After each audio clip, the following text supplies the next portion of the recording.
ದಳಪತಿಗಳ ವಿರುದ್ಧ ಮುಗಿಬಿದ್ದ ಸಿಎಂ ಸಿದ್ದರಾಮಯ್ಯ ಹಾಸನದಲ್ಲಿ ಸಮಾವೇಶ ಮಾಡಿದ ಜೆಡಿಎಸ್ಗೆ ಟಾಂಗ್ ಕೊಟ್ಟಿದ್ದಾರೆ.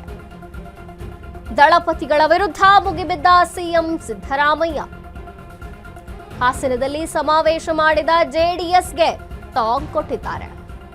ಯಾವುದೇ ಕಾರಣಕ್ಕೂ ಜೆಡಿಎಸ್ ಅಧಿಕಾರಕ್ಕೆ ಬರಲ್ಲ, ಸುಮ್ಮನೆ ರಾಜಕೀಯವಾಗಿ ಭಾಷಣ ಮಾಡುತ್ತಿದ್ದಾರೆ ಅಷ್ಟೇ. ಬಿಜೆಪಿ ಜೊತೆ ಜೆಡಿಎಸ್ ಸೇರಿಕೊಂಡಿರೋ ಕಾರಣ ಏನು ಅನ್ನೋದಾದ್ರೆ ಜೆಡಿಎಸ್ ಅಧಿಕಾರಕ್ಕೆ ಬರಬಹುದು ಅಂತ ಆಸೆ ಇಟ್ಕೊಂಡು ಹಿಂಗ್ ಮಾಡುತ್ತಿದ್ದಾರೆ ಅಂತ ಹೇಳಿದ್ದಾರೆ. ಬಹುಮತ ಬಂದ್ರೆ ಬಿಜೆಪಿ ಅಧಿಕಾರ ಬಿಟ್ಕೊಡುತ್ತಾ? ಸಿದ್ದರಾಮಯ್ಯ ಪ್ರಶ್ನೆ ಮಾಡಿದ್ದಾರೆ. 2028ಕ್ಕೂ ರಾಜ್ಯದಲ್ಲಿ ಕಾಂಗ್ರೆಸ್ಸೇ ಅಧಿಕಾರಕ್ಕೆ ಬರುತ್ತೆ ಅಂತ ಹೇಳಿದ್ದಾರೆ. ಮೈಸೂರಿನಲ್ಲಿ ಮುಖ್ಯಮಂತ್ರಿ ಸಿದ್ದರಾಮಯ್ಯನವರು ಹೇಳಿಕೆಯನ್ನ ಕೊಟ್ಟಿರುವಂತದ್ದು.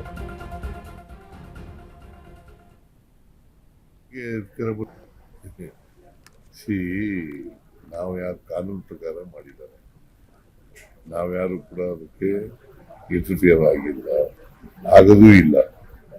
ಅದೊಂದೇ ಇಲ್ಲ, ರೇವಣ್ಣನ ಕೇಸ್ ಒಂದೇ ಇಲ್ಲ, ಎಲ್ಲಾ ಕೇಸ್ಗಳಲ್ಲೂ ಕೂಡ ನಾವು ಇಂಟರ್ಫಿಯರ್ ಆಗಿಲ್ಲ.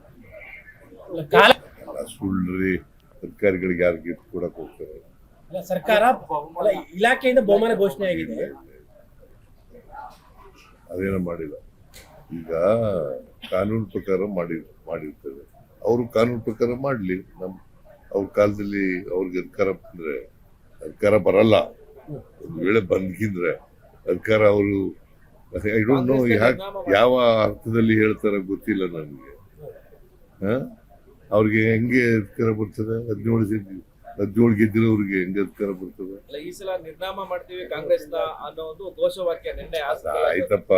ಬಾಯಿನಲ್ಲಿ ಹೇಳಿದ್ರೆ ರಾಜಕೀಯ ಭಾಷಣ ಮಾಡುವ ಪ್ರಶ್ನೆ ಆಗುತ್ತೆ.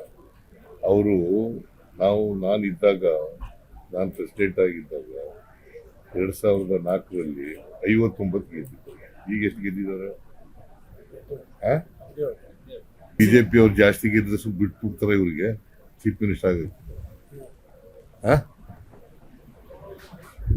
ಫಸ್ಟ್ ಆಫ್ ಆಲ್ ಬರದೇ ಇಲ್ಲ, ಅವರು